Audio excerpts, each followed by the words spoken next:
গরম ভাতের মধ্যে আপনারা কখনো শুকনো লঙ্কা ব্যবহার করে দেখেছেন? দেখলে চমকে যাবেন, কিংবা পোড়া পোড়া প্রেসার কুকার সেকেন্ডের মধ্যেই আপনাদের নতুনের মতো চকচকে হয়ে যাবে। এমনই কিছু টিপস শেয়ার করব, চলুন তাহলে টিপস আমরা দেখে নিই।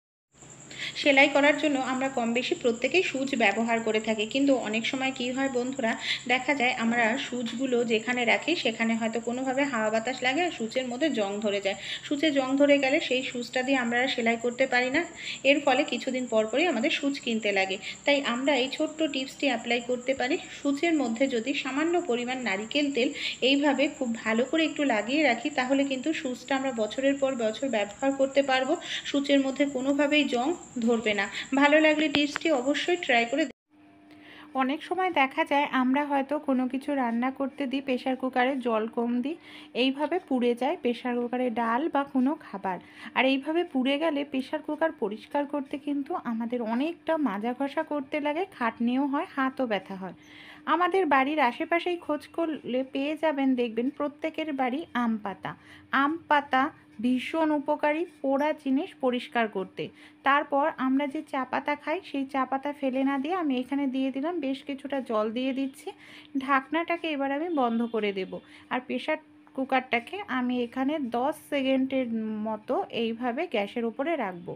10 সেকেন্ড মানে সিটি ওঠানোর দরকার নেই, হালকা করে গরম করতে হবে। গরম করলেই দেখবেন পোড়াটা 80% খুব সহজেই পরিষ্কার হয়ে যাবে। এই দেখুন কত সহজেই নরম হয়ে গেছে, দেখতে পাচ্ছেন। পোড়াটা নর্মালভাবে পরিষ্কার করলে অনেকটা সময় কিন্তু আমাদের ঘষতে লাগতো।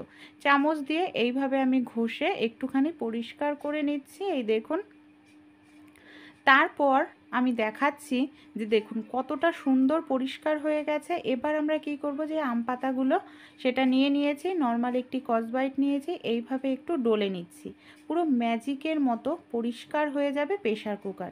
এইভাবে কিছু সময় ডলে নেওয়ার পর জল দিয়ে ধুয়ে দেখাচ্ছি কত সুন্দর পরিষ্কার হয়েছে। ভালো লাগলে আইডিয়াটি ট্রাই করে দেখ। চশমা নিয়ে যেতে ভুলে গেছেন? সমস্যা নেই, অবশ্যই এই ছোট্ট টিপসটি অ্যাপ্লাই করুন, সব সমস্যা দূর হবে। আমরা যখন কোনো ওষুধ কিনতে যাই, যারা চশমা পরে থাকেন অনেক সময় চশমা না নিলেই সমস্যার কারণ হয়ে দাঁড়ায়, কারণ ছোট লেখা খালি চোখে দেখতে অসুবিধা হয়। এরকম যদি সমস্যা হয়, এই কাজটি অবশ্যই করবেন। আমাদের বাড়িতে প্রত্যেকেরই স্মার্টফোন থাকে, প্রত্যেকের কাছে একটি স্মার্টফোন নিয়ে ছবি তুলে নিন। আপনারা যেখানে এমআরপি রয়েছে সেই জায়গাটায় আপনাদের ছবিটা তুলতে হবে। ছবিটা তোলার পর দেখুন জুম করলেই আপনারা যে কোনো ছোট লেখা খুব সহজেই এইভাবে দেখে নিতে পারেন।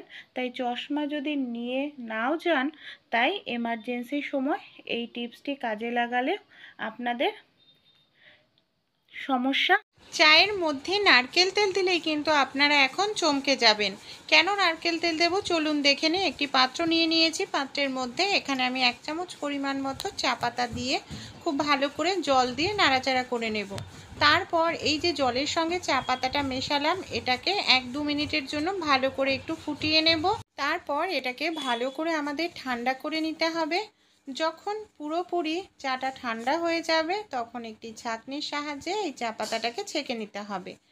এই চায়ের মধ্যে এখানে আমি দিয়ে দেব 2 চামচ পরিমাণ মতো নারিকেল তেল। নারকেল তেল দেওয়ার পর খুব ভালো করে চায়ের সঙ্গে নারিকেল তেলটাকে মিশিয়ে নিতে হবে। এবার এখানে আমি একটি কাপড় নিয়ে নেব। এই মিশ্রণের মধ্যে কাপড়টাকে ভালো করে এইভাবে ডুবিয়ে নেব। অতিরিক্ত এক্সট্রা যে জল আছে আমি এটাকে চিপে বের করে নিয়েছি। আমাদের বাড়িতে যে এই ধরনের ফার্নিচারগুলো থাকে, অনেক সময় নোংরা জমে যায়, এর পালিশের যে গ্লেজটা সেটা নষ্ট হয়ে যায়। এই মিশ্রণ দিয়ে আমরা যদি মাঝে মাঝে আমাদের খাট, আলমারি, দরজা, জানলা কাঠের পরিষ্কার করি, নোংরা যেরকম পরিষ্কার হবে, পালিশের মতো গ্লেজ কিন্তু বজায় থাকবে। আটা ময়দার মধ্যে আপনারা কখনো এইভাবে লবঙ্গর ব্যবহার করে দেখেছেন? কেন লবঙ্গ ব্যবহার করব চলুন দেখে নিই। আমরা অনেক সময় দেখা যায় আটা বা ময়দা অনেক দিন এনে ঘরে রেখে দিই, বিশেষ করে ময়দা রেগুলার হয়তো খাওয়া হয় না, অনেক দিন রেখে দেওয়ার কারণে দেখা যায় তেতো হয়ে যায় ময়দাটার টেস্ট, এমনকি পোকা ধরে যায়, বেশি দিন ভালো থাকে না। তাই অনেক দিন যদি আটা ময়দা আপনারা স্টোর করে রাখতে চান, এর জন্য ময়দা বা আটার মধ্যে এইভাবে লবঙ্গ দিয়ে রাখবেন।